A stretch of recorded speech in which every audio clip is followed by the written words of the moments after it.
और यूरोपीय champion Spain आलमी चैंपियन भी बन गया। हिस्पानियाई टीम ने 16 साल बाद फीफा वर्ल्ड कप जीत लिया। फाइनल में दिफाई चैंपियन अर्जेंटीना को 1-0 से शिकस्त। मैच का वाहिद और फैसला कुन गोल फेरन टोरेस ने इजाफी वक्त में किया।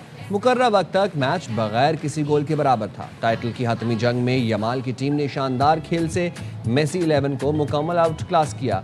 फातेह टीम ने मेडल्स और ट्रॉफी अमेरिकी सदर डोनाल्ड ट्रंप से वसूल की। स्पेन बैक वक्त मेंस और विमेंस वर्ल्ड कप जीतने वाला पहला मुल्क बन गया। खवातीन टीम ने 2023 में होने वाली आलमी कप जीता था। दुनिया फुटबॉल के अजीम खिलाड़ी मेसी रोते रोते मैदान से रुखसत। रोनाल्डो की तरह अपने करियर का आखिरी वर्ल्ड कप यादगार न बना सके। फाइनल में स्पेन से शिकस्त के बाद अर्जेंटीना के कप्तान आबदीदा हो गए। सिल्वर मेडल वसूल करने के बाद अपने आंसू न रोक सके। धक्का, लड़ाई, जोर आजमाई। फीफा वर्ल्ड कप फाइनल के दौरान अर्जेंटीना और स्पेन के खिलाड़ियों में कई बार गर्मागर्मी भी हुई। दोनों टीम के खिलाड़ियों ने एक दूसरे को धक्के दिए। जोर आजमाई भी देखने को मिली। वर्ल्ड कप का अवार्ड मेला भी चैंपियन टीम स्पेन के खिलाड़ियों ने लूट लिया। हिस्पानियाई टीम के कप्तान के बेहतरीन खिलाड़ी करार पाए। आलमी कप में रिकॉर्ड साज कारकर्दगी पेश करने वाले गोलकीपर ओनाई को गोल्डन ग्लव अवार्ड से नवाजा गया। 19 साल के पाओ को बार्सी going player of the tournament करार दिया गया। शकीरा के डाई डाई ने माहौल बनाया। बीटीएस ने भी तमाशाइयों का जोश बढ़ाया। फीफा वर्ल्ड कप की तारीख में पहली बार हाफ टाइम शो। आलमी शोहरत याफ्ता फनकारों ने फाइनल में रंग जमाया। इख्तितामी तकरीब में आतिशबाजी का शानदार मुजाहरा भी किया गया। स्पेन की जीत पर पाकिस्तान में फुटबॉल के शायकीन खुश। कहते हैं टक्कर की टीम सामने आते ही अर्जेंटीना के तोते उड़ गए। स्पेन ने हर शोबे में मेसी 11 को आउट क्लास किया। स्पेन की टीम ही आलमी कप जीतने की असल हकदार थी। वर्ल्ड चैंपियन टीम थी 2022 की, वो 2026 में वर्ल्ड चैंपियन का क्या हाल कर दिया स्पेन ने। मैच देख के बहुत खुशी हुई क्योंकि हमने अर्जेंटीना को हारते हुए देखा और स्पेन को जीतते हुए, क्योंकि सारे ही मैच जो इनके थे वो अनफेयर थे। आज इनको टक्कर की टीम समझी और इनको पोल पोजीशन बिल्कुल भी नहीं रही और हमने देखा कि टक्कर की टीम टक्करने पर कैसा गेम रहता है। जिंदगी में बहुत खुश है भाई, स्पेन जीत गया। 16 साल बाद जीता है भाई, बहुत खुश है जिंदगी में यार भाई। स्पेन जीतना ही था। स्पेन ने जितने मैच खेले वो सारे टाइम सारे अच्छे थे। सारी दुनिया ने देख लिया क्या हुआ था। आज रेफरी ने इंसाफ किया, इंसाफ के साथ खेला और मैच का फाइनल लुक क्या आया। लेमन यमाल को हम पसंद करते हैं, उन्होंने जो आज खेला है ना बेहतरीन खेला है। बाकी रही अर्जेंटाइन ने बहुत अच्छा खेला आखिर तक, लेकिन मेसी की जो परफॉर्मेंस थी ना उससे स्पीड अगर को खेलता ना तो उससे अच्छी थी। बाकी अर्जेंटीना को सपोर्ट कर रहे थे और मैच बहुत अच्छा गया, पर एंड में स्पेन डिजर्व करती थी तो वो जीत गए। मिडफील्ड जो है वो बिल्कुल नहीं चली अर्जेंटीना की, पोजीशन बिल्कुल उनके पास नहीं रहा। स्पेन ने टोटल डोमिनेट किया, टोटल डोमिनेंस थी। फिगर स्टैट्स देखें, फर्स्ट हाफ के बाद 90 मिनट्स के बाद एक्स्ट्रा टाइम दोनों देखें तो 121 मिनट में पहली शॉट ऑन टारगेट, वो भी मेसी की ऊपर से की। कहीं जश्न तो कहीं गम। स्पेन की कामयाबी पर मैड्रिड में शायकीन झूम उठे। हजारों मद्दाह सड़कों पर जश्न मनाने में मसरूफ, झूमते नाचते गाते। स्पेन के शायकीन अपनी टीम की जीत पर निहाल। ब्यूनस आयर्स में मद्दाहों के दिल टूट गए। अर्जेंटीना के शायकीन फूट फूट कर रोती है। फ्रांस के कप्तान एम्बापे ने 10 गोल के साथ लगातार दूसरी बार FIFA World Cup golden boot award अपने नाम कर लिया। 8 गोल करने वाले लायनल मेसी फाइनल में कोई गोल नहीं कर सके। टंडो आदम और वहाब शाह रेलवे स्टेशन के दरमियान मालगाड़ी पटरी से उतर गई। मालगाड़ी की बोगियां ट्रैक से उतरने पर कराची से ट्रेन ऑपरेशन मुलतवी कर दिया गया। हादसे पर 2 रिलीफ ट्रेनों से रेस्क्यू का ऑपरेशन जारी है। ट्रेन ऑपरेशन बहाल होने में मजीद कई घंटे लग सकते हैं। पहले डाउन ट्रैक से गिरी हुई बोगियां हटाकर जुज़वी तौर पर ऑपरेशन बहाल किया जाएगा। कराक्रम एक्सप्रेस को हैदराबाद, अलामा इकबाल एक्सप्रेस को कोटरी पर रोक दिया गया। रावलपिंडी जाने वाली पाकिस्तान एक्सप्रेस लांढी स्टेशन पर रोक दी गई है। पेशावर से आने वाली रहमान बाबा एक्सप्रेस को टंडो आदम पर रोक दिया गया है। आपको अपडेट कर रहे हैं कि बोगियां डीरेल होने से मुतासर होने वाले ट्रैक ताहाल बहाल ना हो सके। रेलवे इंतजामिया की जानिब से मुतासरा मकाम पर रेस्क्यू और बहाली का ऑपरेशन जारी है। तफसीलात बताएंगे वहाब शाह। मैं इस वक्त मौजूद हूँ मटियारी के इलाके वहाब शाह रेलवे स्टेशन के करीब, जहाँ पर गुज़िश्ता शाम अफसोसनाक वाक़या पेश आया था, जहाँ पर कोयले से लदी माल बरदार ट्रेन की 15 से ज़ायद बोगियां यहाँ पर डीरेल हो गई थी, जिसके बायस अप और डाउन ट्रैक मुकम्मल तौर पर तबाह हो गए थे और पटरियाँ जो है वो उखड़ गई थी।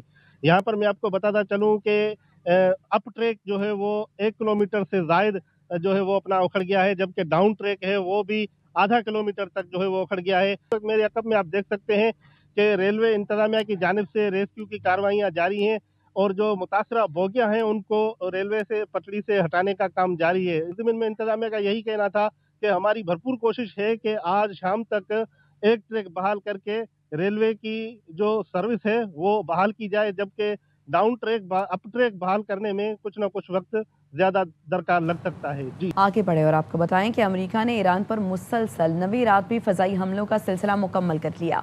सेंटकॉम के मुताबिक इन हमलों में ईरानी फ़ौजी कमांड सेंटर्स, फ़ज़ाई दिफाई निज़ाम, साहिली निगरानी के मराकज़, बहरी तनसीबात, मिज़ाइल और ड्रोन लॉन्च करने की जगहों और मवासलाती नेटवर्क को निशाना बनाया गया।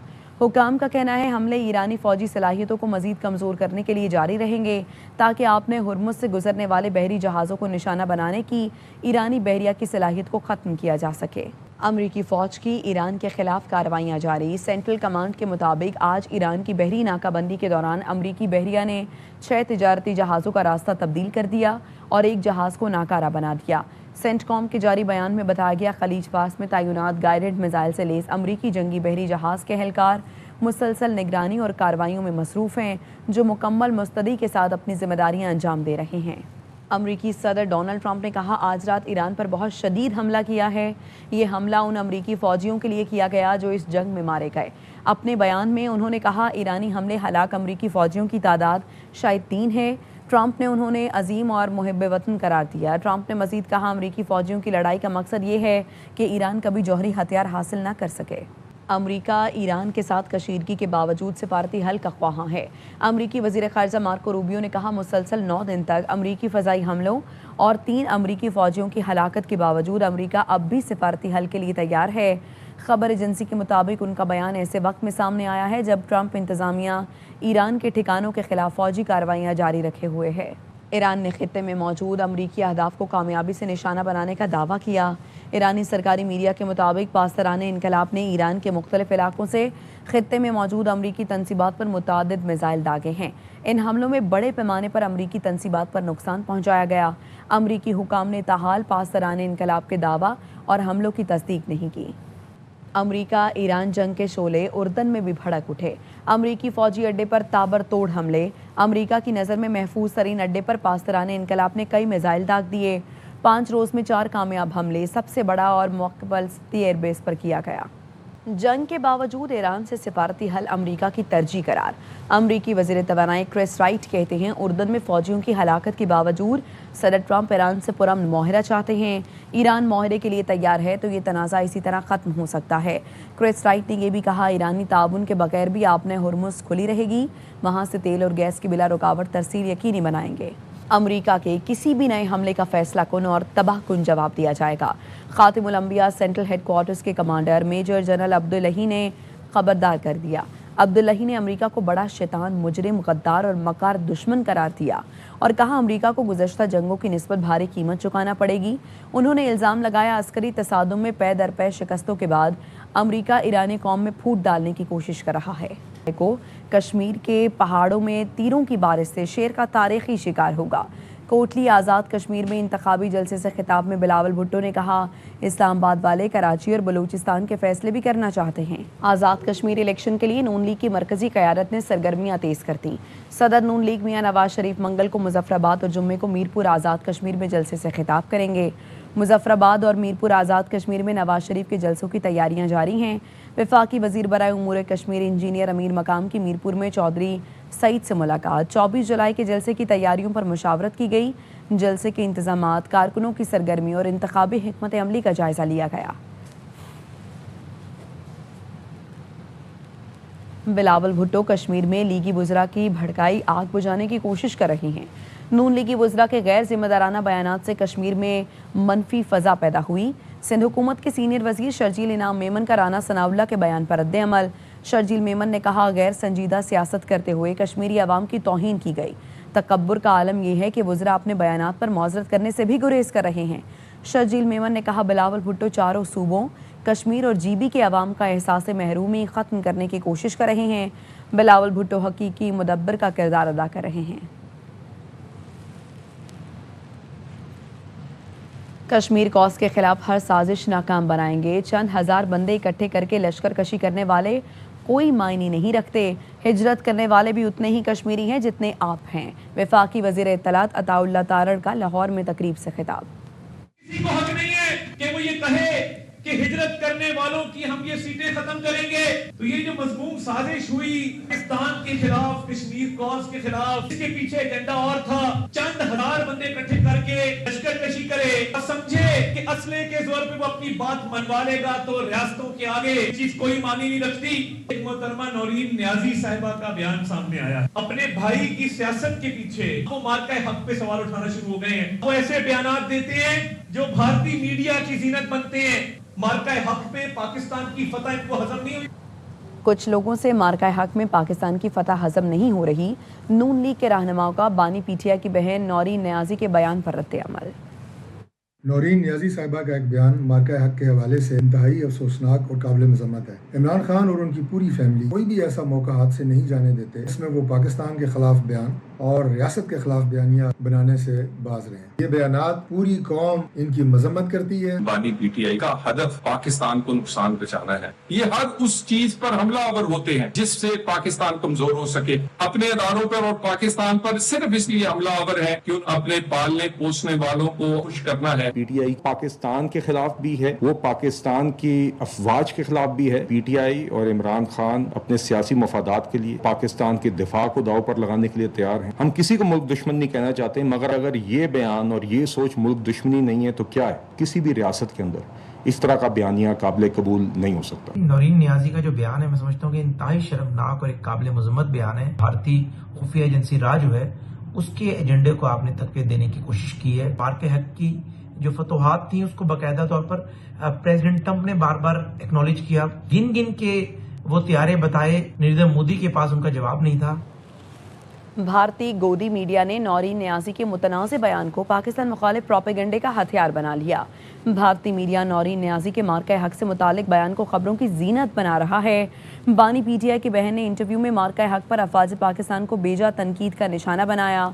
नौरीन न्याजी ने पाक अफवाज की शानदार फतह को नज़रअंदाज करके उसे इसराइल से जोड़ने की कोशिश की। कनाडा की वज़ीर ख़ारिजा अनीता आनंद आज पाकिस्तान का सरकारी दौरा करेंगी। तर्जुमान दफ्तर ख़ारिजा ताहिर अंद्राबी ने बताया कनाडा की वज़ीर ख़ारिजा नायब वज़ीर आज़म इसहाक डार की दावत पर पाकिस्तान का दौरा करेंगी। इसहाक डार और कैनेडियन वज़ीर ख़ारिजा की मुलाकात में पाक कनाडा ताल्लुकात पर बात होगी। तिजारत, सरमायाकारी, तालीम और अवामी रवाबित के फ़रोग़ पर तबादला ख्याल होगा। कैनेडियन वज़ीर ख़ारिजा मुल्क की क़यादत से भी मुलाकातें करेंगी। अनीता आनंद का वज़ीर ख़ारिजा बनने के बाद पाकिस्तान का पहला सरकारी दौरा है। गिलगित के ज़िला नगर में लैंडस्लाइडिंग, तामीराती काम करने वाले मजदूर में जद में आ गए। 2 लाशें मलबे से निकाल ली गई। रेस्क्यू ऑपरेशन जारी है। हादसा नगर बडलेस के मकाम पर पेश आया। रेस्क्यू 1122 ने बताया जाए हादसा से एक मजदूर को तशवीशनाक हालत में अस्पताल पहुंचाया गया। एक मजदूर ताहाल लापता है। मुतासरा मजदूरों का ताल्लुक जीबी के इलाके कोहिस्तान और नगर से है। लाहौर समेत पंजाब भर में मानसून बारिशों का दूसरा स्पेल 26 जुलाई तक जारी रहेगा। महकमे मौसमियात के मुताबिक लाहौर में भी मजीद बारिशों का इम्कान है। मौसम के बारे में मजीद बताएंगे ख्वाजा रमजान मजीद। जी बिल्कुल, लाहौर में पंजाब भर में मानसून बारिशों का जो दूसरा स्पेल है वो शुरू हो चुका है। लाहौर में आज महकमा मौसमियात के मुताबिक दिन के औकात और शाम के जो है वो बारिश का इम्कान है। सुबह सवेरे मौसम खुशगवार है, हल्की ठंडी हवा चल रही है, जबकि हवा रुक जाने से हब्स का सिलसिला भी बरकरार है। मानसून बारिशों का सिलसिला 19 जुलाई से लेकर 26 जुलाई तक जो है वो वक्फे वक्फे से बारिशों का इम्कान जाहिर किया गया है। जबकि दर्जा हरारत की बात की जाए तो शहर का जो ज़्यादा से ज़्यादा दर्जा हरारत है वो 37 डिग्री सेंटीग्रेड और कम से कम दर्जा हरारत 27 डिग्री सेंटीग्रेड तक रिकॉर्ड किया गया है। महकमा मौसमियात के मुताबिक आज दिन और शाम के औकात में कहीं हल्की तो कहीं तेज़ बारिश का इम्कान है। जी, बाजोड़ में शहरियों ने नायाब नस्ल के तेंदुए को मार दिया। इलाका मकीनों का कहना है तेंदुआ उनके कई जानवरों को मार चुका था। महकमे जंगली खयात खैबर पख्तूनख्वा ने तेंदुए की हलाकत का नोटिस ले लिया। जिम्मेदारों के खिलाफ कार्रवाई का फैसला कर लिया गया। Divisional forest officer wild life Bajaur ने इब्तदाई रिपोर्ट जारी कर दी। महकमे जंगली हयात का कहना है तेंदुए की लाश रिकवर करने के लिए इकदाम भी शुरू कर दिए हैं। मोबाइल नेटवर्क ना होने के बायस राबते में मुश्किलात दरपेश हैं। कराची के इलाके कोरंगी 5 नंबर पर नामालूम अफराद ने फायरिंग करके एक शहरी को कत्ल कर दिया। वारदात की CCTV फुटेज सामने आ गई। पुलिस के मुताबिक मकतूल रेंट ए कार का काम और निजी फैक्ट्री में भी मुलाजिमत करता था। नामालूम शख्स ने फ़ोन कॉल करके असद को गली में बुलाया और इस दौरान उसने फायरिंग की और फरार हो गया। पुलिस के मुताबिक सीसीटीवी फुटेज में हमलावर को फायरिंग करते और फरार होते देखा जा सकता है। पुलिस को शुबा है वाक़या ज़ाती दुश्मनी का शाखसाना है। पुलिस ने वाक़े की तहकीकात शुरू कर दी हैं। मकतूल की लाश को ज़ाबते की कार्रवाई के लिए जिना अस्पताल मुंतकिल कर दिया गया।